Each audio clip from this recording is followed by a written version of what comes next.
말씀으로 하루 여는 복된 새벽에 하나님이 우리에게 주시는 귀한 말씀은 신약 성경 고린도서 10장 14절에서 15절까지 되겠습니다.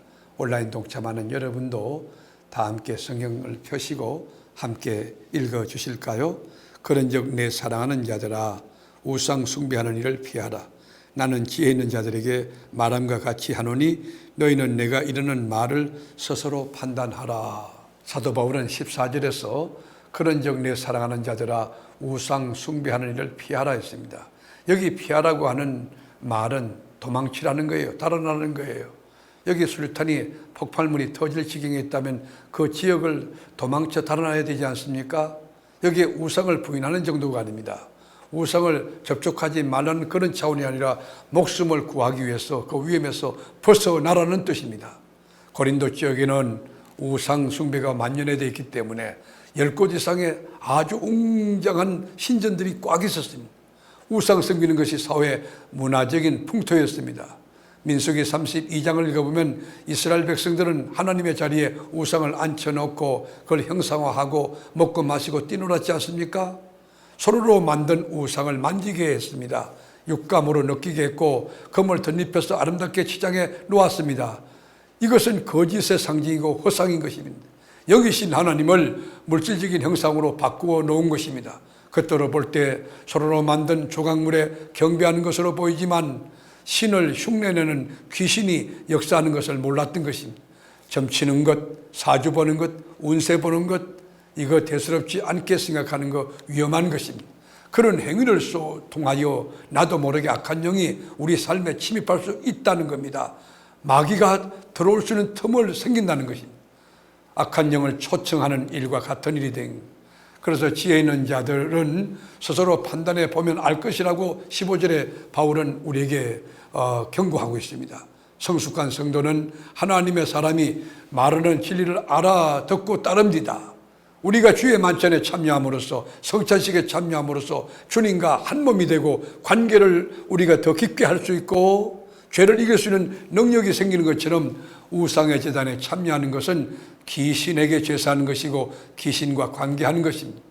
강하다고 생각하고 주저없이 난 아주 믿음이 아주 대단하다고 생각하고 주저없이 우상의 재물을 먹고 마시는 사람, 그것은 본인에게 유의하지 않을지 모르지만 믿음이 약한 자에게는 신앙을 흔드는 아주 무서운 행동이 될 수 있습니다. 그건 또 우상 숭배와 진배 없는 행동이 될 수 있다는 것입니다. 바울은 우상의 제물이 아무것도 아니라고 했지 우상 숭배가 아무것도 아니라고 말한 적이 없어요. 우상 제물은 아무것도 아닙니다. 그러나 우상 숭배는 무서운 것입니다. 영혼의 핵폭탄이 되는 것입니다. 자신이 하는 말을 주의 깊게 들어서 지혜롭게 판단하여 우상 숭배로 흘러가지 않도록 해야 된다고 경고하고 있습니다. 자신도 모르는 사이에 우상 숭배와 관련이 될 수 있기 때문에 자만하지 말고 선줄로 생각하지 말고 넘어질까 조심하며 철저한 경계를 하라는 것입니다. 우상 숭배가 문화화되면 정말 무섭습니다. 그냥 부담 없이 아무 거리낌 없이 한번 해보는데 한번 점을 쳐보는데 그것이요 그 일상으로 나갈 수가 있어요. 마귀가 역사할 수 있어요. 아주 기가 막힌 매력으로 빠져들 수가 있어요. 고개를 끄덕거리고 인정할 수가 있는 거예요. 한번 들어가면 거기서 빠져나온 것은 어렵습니다. 점점 더 깊이 나갑니다. 이 권사님들 가운데 점치는 사람이 있습니까? 이 집사님들 가운데 그런 사람이 있습니까? 거기서 나와야 되는 것입니다. 그거는 우상 숭배하는 것이 귀신을 제사하는 것이에요. 우리나라도 보면은 이제 명절 때 제사상을 차려놓고 이 제사 드리면 죽은 조상이 와서 음복한다. 그 음식을 음복한다. 그렇게 믿지 않는다 할지라도 여러분 그 절하는 자체 그 우상 숭배하는 거예요. 사탄의 깊은 흉계가 숨겨져 있는 것이에요. 점치는 것도 오락 프로그램에 요즘에 소재가 되어 있지만 그냥 웃고 지나갈 일이지만 그 사소한 일이 아닙니다. 음식은 단지 음식에 지나지 않지만 어떤 의미를 가지고 어떤 생각을 가지고 누구를 위해서 무엇을 위해서 먹고 마시는가 거기는 굉장한 의미도 있고 역사도 있는 것입니다. 우리 성찬도 마찬가지잖아요.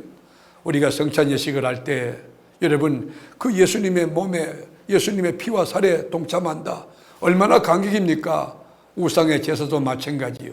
제물을 나눠 먹는 것 귀신과 교제하는 것과 같은 일이 될 수 있습니다. 20절에 보면 무릇 이방인이 제사하는 것은 귀신에게 하는 것이요 하나님께 제사하는 것이 아니니 나는 너희가 귀신과 교제하는 자가 되기를 원하지 아니하노라. 요즘 포스트 모던 시대는 절대적인 종교란 없습니다. 다양한 종교, 그래서 좋은 장점을 다 인정하고 공존하는 것이 좋다는 사람들이 있어요. 우리 인간의 자유를 제한하는 종교는 편협한 종교라고 이야기합니다. 우리 기독교는 타협 없이 예수만이 구세주다, 예수밖에 다른 이름으로 구원받을 것이 없다, 배타성을 가지잖아요. 그런데 여러분, 지금 시대는 그게 아니고 타종교의 구원이 있다, 이렇게 종교다원주의, 얼마나 여러분 한국교회를 공격하고 있습니까? 이건 하나님의 진로를 부르는 것입니다.